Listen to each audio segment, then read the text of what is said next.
It's day 4 of YT History Month, and we're still in week 1, focusing on the foundations of whiteness. Today, we're discussing a document that perfectly encapsulates the long term strategy of maintaining white dominance through the calculated destruction of Black unity, the Willie Lynch Papers. Though its authenticity has been called into question, its tactics were very real, and their effects still linger today. Written in 1712, the letter advised white slave owners on how to control enslaved Black people, not just for their present day, but for generations. It recommended fostering division by creating hierarchies among the enslaved, for instance, favoring lighter-skinned slaves for housework while darker-skinned slaves worked the fields.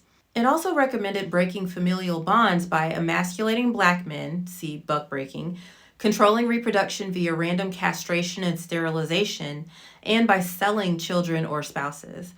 Finally, it recommended instilling fear by using brutal public punishments like whipping, mutilation, and lynching to keep them submissive. Now, I'm sure you've heard of tobacco, cotton, or even sugar plantations, but one of the most grotesque and lesser known varieties, which were a direct manifestation of Willie Lynch-like tactics, were breeding plantations.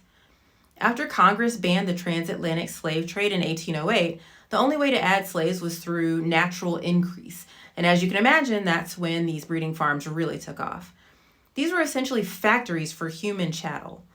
Black men and women were treated as livestock, forced into sexual relationships where women were routinely raped, and then all involved were denied any form of familial bond as the children were products to be sold.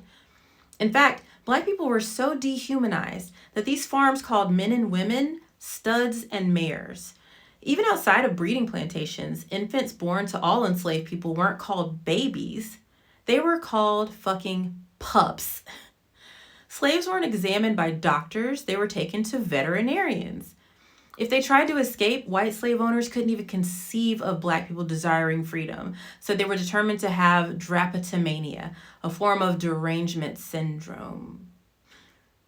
This destruction of the Black family didn't end with slavery. Systemic barriers persist, and just as enslaved families were torn apart, are we not seeing echoes of that cruelty now with the treatment of Hispanic immigrants? Parents being separated from their children. They were detained in freaking cages. They're dehumanized and called animals. The strategies of Willie Lynch never truly disappeared. They just evolved. And that's why it's so important to understand that YT history isn't just about what happened in the past. It's about how these same tactics still shape our society to this day. So be sure to join me tomorrow for another fun fact, and follow me if you aren't already, and register for my upcoming live events to stay involved.